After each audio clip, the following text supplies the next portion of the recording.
What is up, chat? Today we are reacting to a highly recommended player by you guys. Today we are reacting to why Kobe is the greatest ever. I don't think he's the greatest ever. You guys know I think LeBron's the greatest ever. But, Kobe was highly recommended. RIP Kobe, you know what I'm saying? I like Kobe a lot, but I really never got into his highlights like that. He was a little bit before my generation. I'm Gen Z, but he was a little bit before my generation. I'll be honest. By the time I started really watching NBA, he retired, man. But let's get straight into the video.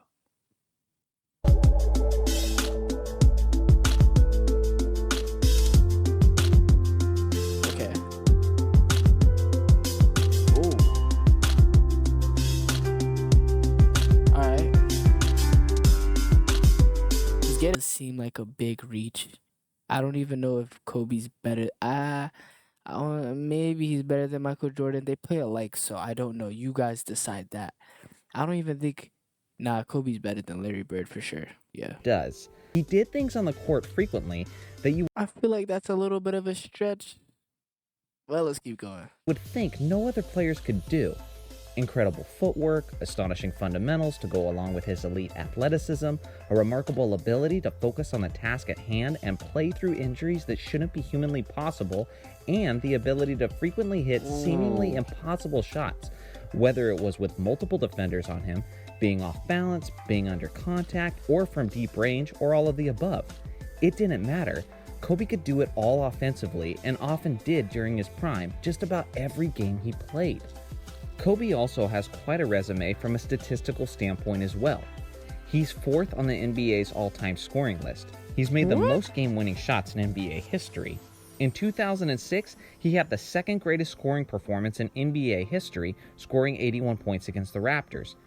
Just a month prior to that game, he did something that I think was arguably even more impressive when he scored 62 points in only 3 quarters against the Dallas Mavericks.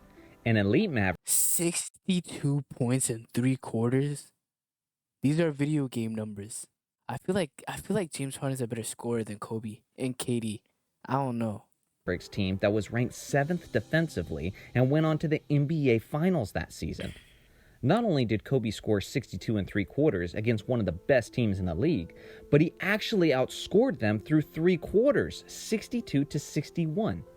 No player in NBA history has ever outscored the opposing team by himself.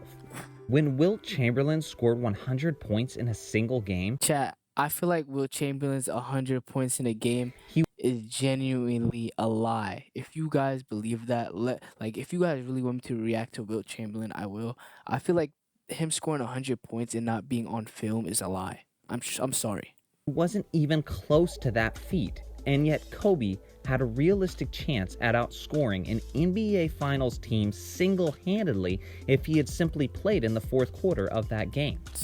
The list of achievements goes on. He was an 18-time All-Star, 12-time All-Defense Team, 4-time All-Star Game MVP, and 2-time Finals MVP. Despite Kobe's historic and GOAT-worthy career, many try to invalidate some of his accomplishments with various narratives about his career. One of the narratives people use is that Kobe was a sidekick to Shaq during their 3 championships together. They'll say that Shaq I'm one of those guys that did think he was a sidekick to Shaq. Shaq was going so crazy. Oh my god. But then he went on and he won it by himself. Yes, I do know that. carried Kobe, or at the very least, Shaq was clearly the best player during their dynasty days. Let me start by picking apart this ridiculous narrative year by year and show you how these years actually strengthen Kobe's GOAT argument. The year 2000 was Kobe and Shaq's first championship run.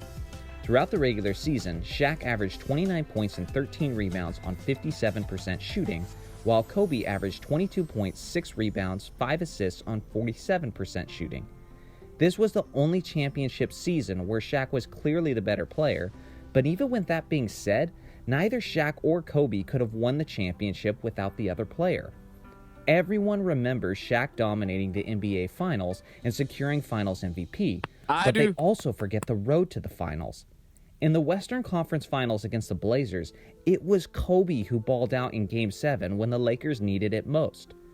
Kobe outscored and out-rebounded Shaq in the deciding game with 20. I heard that young Kobe was like very like when he first came into the league, he wasn't good at all.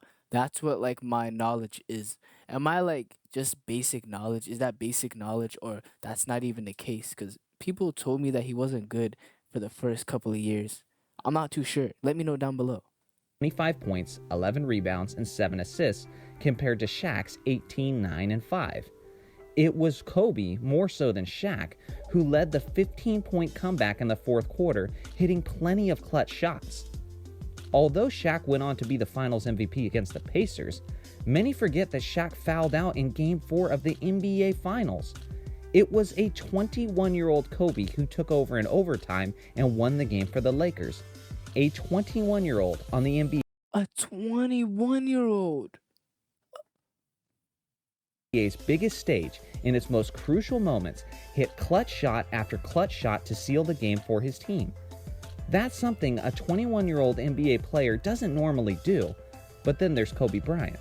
The following season in 2001, Shaq may have been the Finals MVP then too, but Kobe was probably the MVP of the West playoffs. Kobe averaged 29 points, 7 rebounds, and 6 assists on 47% shooting throughout the playoffs. In the 4-game sweep over their rivals, the Sacramento Kings, Kobe averaged 35 points, 9 rebounds, and 4 assists on 47% shooting. In the Western Conference Finals against the team with the best record in the NBA, the San Antonio Spurs, Kobe led the 4-game sweep, averaging 30. I'm sorry for pausing it so much, but let's talk about these dunks. These dunks are so tough. Oh my God. 33 points, 7 rebounds, and 7 assists on 51% shooting. That is not the stats of a man who is carried. That's the stats of a 22-year-old assassin who was championship ready and seizing the moment. The season after that, in the 2002 Western Conference playoffs, Kobe was once again arguably the MVP.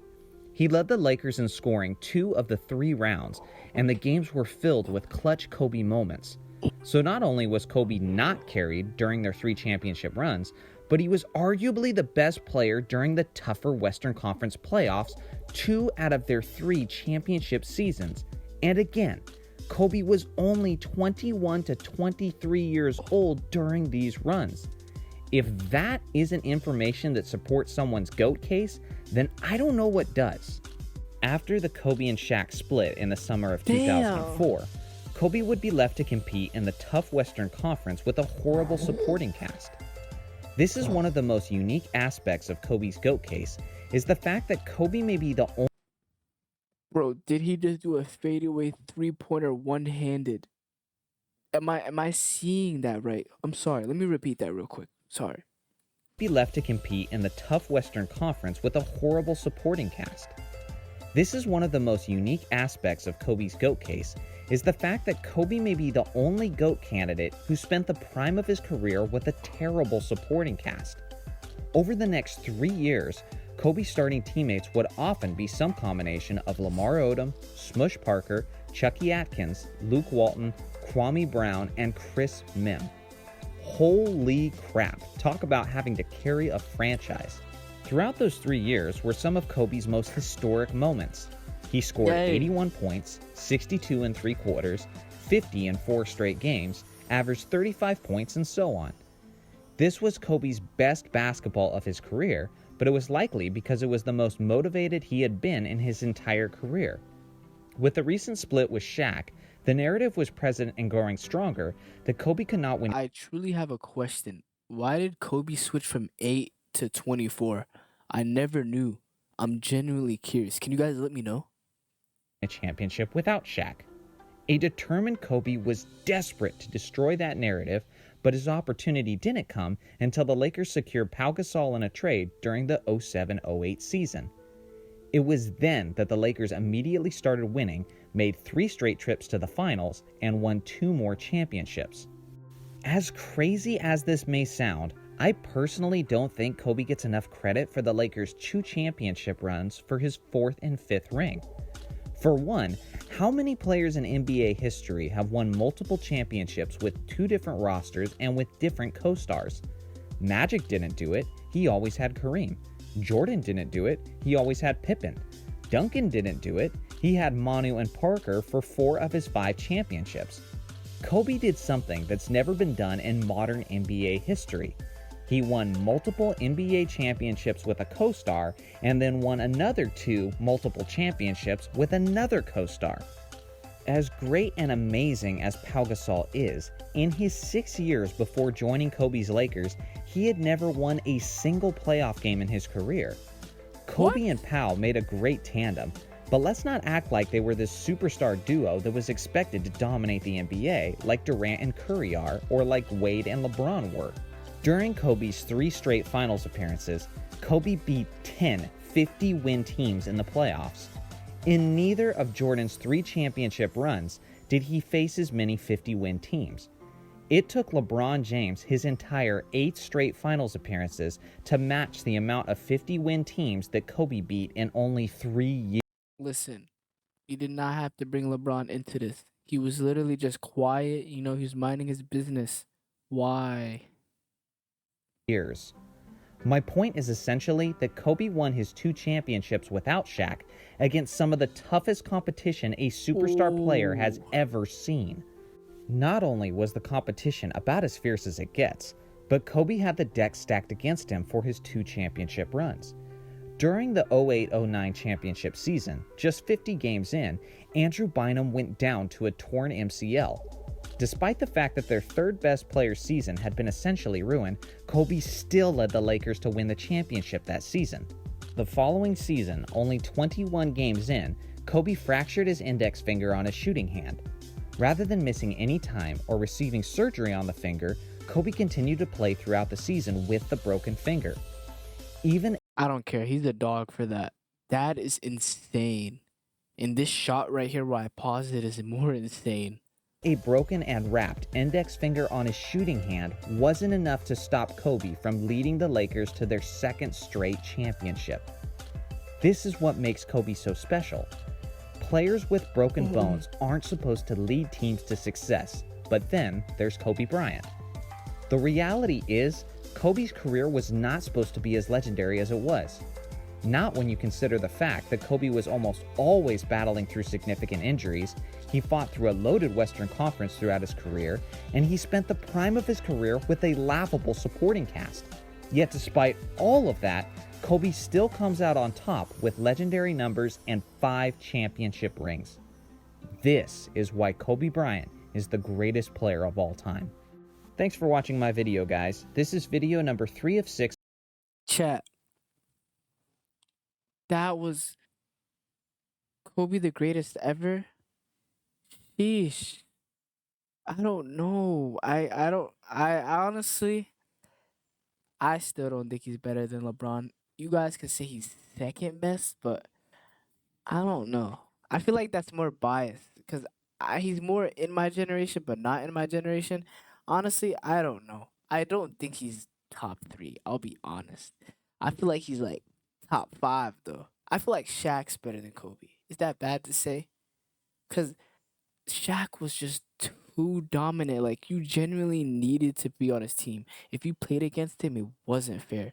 But let me know down below what your opinion is. Make sure to like, comment, subscribe, man, and recommend me some more stuff to react to. But other than that, I'll catch y'all. Yes, sir.